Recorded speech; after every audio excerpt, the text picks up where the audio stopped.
Hi friends, welcome to my YouTube channel Yoddha nursing classes. तो हम discuss कर रहे थे इंटेग्यूमेट्रिक सिस्टम के बारे में, जिसमें हमने स्किन का इंट्रोडक्शन देख लिया, एपिडर्मिस लेयर को देखा। आज हमारा टॉपिक है डर्मिस लेयर। डर्मिस लेयर एक इम्पोर्टेंट लेयर है। तो चलिए हम स्टार्ट करते हैं। सबसे पहले डर्मिस लेयर को हम ट्रू स्किन के नाम से भी जानते हैं। ट्रू स्किन मिडल लेयर है ये डर्मिस लेयर, और एक इम्पोर्टेंट रोल प्ले करती है इंटेग्यूमेट्री सिस्टम के रिगार्डिंग अपना। तो देखिएगा, dermis layer is formed by connective tissue and consist collagen fibre and elastic fibre. जो डर्मिस लेयर वो कनेक्टिव टिश्यू से मिलकर बनी होती है और कंसिस्ट करती है कोलेजन एंड इलास्टिक फाइबर को। ये जो कोलेजन और इलास्टिक फाइबर एक काम क्या करते हैं, ये हमारी स्किन को स्ट्रेंथ प्रोवाइड कराते हैं, स्ट्रेंथ एंड इलास्टिसिटी। हमारी स्किन को स्ट्रेंथ एंड इलास्टिसिटी प्रोवाइड कराने का काम करते हैं कोलेजन एंड इलास्टिक फाइबर्स। आगे देखिएगा, composed of two layer. Epidermis layer है जो टू लेयर से मिलकर बनी होती है। कौन कौन सी? Papillary dermis and reticular dermis. अच्छा, ये प्रेजेंट कहाँ पर होती है अब देखिएगा।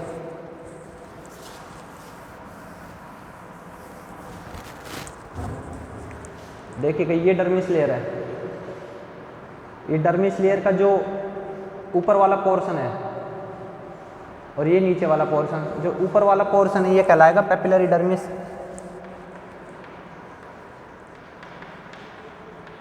और जो नीचे वाला पोर्शन है ये कहलाएगा रेटिकुलर डर्मिस।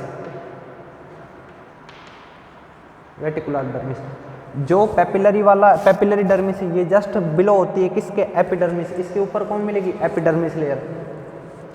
और ये वाले जो है रेटिकुलर डर्मिस, ये जस्ट अबोव होती है किसके? सबक्यूटेनियस लेयर के। अच्छा, पेपिलरी डर्मिस की अपन बात करते हैं तो देखिएगा, जो पेपिलरी डर्मिस है वो कंपोज्ड ऑफ फाइब्रोब्लास्ट सेल्स है। जो पेपिलरी डर्मिस है अपनी वो फाइब्रोब्लास्ट सेल से मिलकर बनी होती है। ये फाइब्रोब्लास्ट सेल्स क्या काम करती है? रिलीज करती है कोलेजन फाइबर का। और जो कोलेजन फाइबर है, अभी आपको बताया था, जो कोलेजन फाइबर है और इलास्टिक फाइबर, ये हमारी स्किन को स्ट्रेंथ एंड इलास्टिसिटी प्रोवाइड कराते हैं। तो पेपिलरी डर्मिस का भी यही काम है, ये हमारी स्किन को स्ट्रेंथ एंड इलास्टिसिटी प्रोवाइड कराएगी। उसके बाद हम रेटिकुलर को देखते हैं, रेटिकुलर डर्मिस लेयर को। ये just below the papillary dermis. बिल्कुल ठीक बात है, ये पेपिलरी डर्मिस के जस्ट नीचे होती है, just below the papillary dermis. उसके बाद हम देखते हैं कि जो डर्मिस लेयर है ये किस किस से मिलकर बनी होती है। डर्मिस लेयर में आपको एक पॉइंट और देखिएगा, मैंने आपको बताया था कि एपिडर्मिस लेयर के अंदर नर्व सप्लाई और ब्लड सप्लाई देखने को नहीं मिलती, लेकिन डर्मिस लेयर के अंदर ब्लड सप्लाई और नर्व सप्लाई हमको देखने को मिलती है। उसके बाद देखिएगा, sweat glands, sebaceous gland, hair, nails, arrector pili, ये सभी स्ट्रक्चर हमको किस में देखने को मिलती है? डर्मिस लेयर के अंदर देखने को मिलती है। तो उसके बाद एक आप डायग्राम देखिएगा ये लेयर का, स्किन लेयर का। मैं आपको समझाता हूँ। ये हमारी स्किन है। स्किन का जो ये ऊपर वाला पोर्शन है इसको हमने कहा एपिडर्मिस लेयर। उसके बाद जो मिडल वाला पोर्शन है इसको हमने कहा डर्मिस लेयर, और जो नीचे वाला लास्ट पोर्शन है इसको हमने बोला सबक्यूटेनियस लेयर। ऐसे हमने कहा था कि एपिडर्मिस लेयर के अंदर ब्लड सप्लाई और नर्व सप्लाई हमको देखने को नहीं मिलती, तो आपको इसमें कहीं भी नर्व सप्लाई और ब्लड सप्लाई देखने को नहीं मिल रही, यहाँ पर एब्सेंट होती है। उसके बाद मैंने आपको बोला कि डर्मिस लेयर के अंदर sweat gland, sebaceous gland, hair, nails and arrector pili क्या होती है? प्रेजेंट होती है। तो ये कहाँ पर प्रेजेंट होगी? देखिएगा, ये हमारी क्या है? Sweet gland. ये एपिडर्मिस के अंदर प्रेजेंट है स्वीट ग्लैंड। ये स्वीट ग्लैंड्स ओपन कहाँ पर होती है? स्पोर्स पर। ये स्पोर्स कहाँ पर प्रेजेंट है? हमारी जो एपिडर्मिस लेयर है उस पर क्या होते हैं? स्पोर्स होते हैं, और वहाँ से ये अपना सीक्रेशन को सीक्रेट करती है।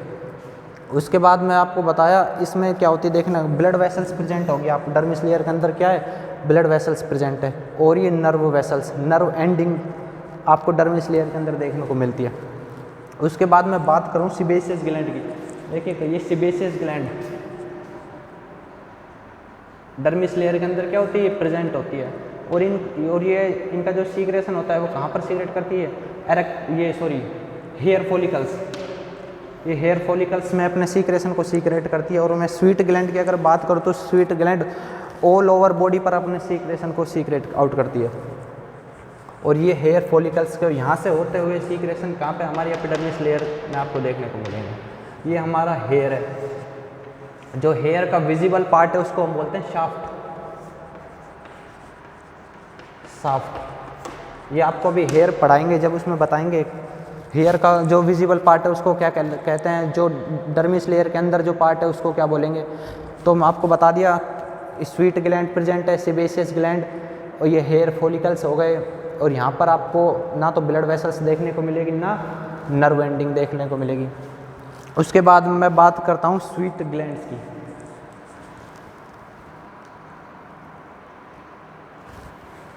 हाँ, तो आप स्वीट ग्लैंड को देखिएगा, मैं बात कर रहा था स्वीट ग्लैंड के ऊपर।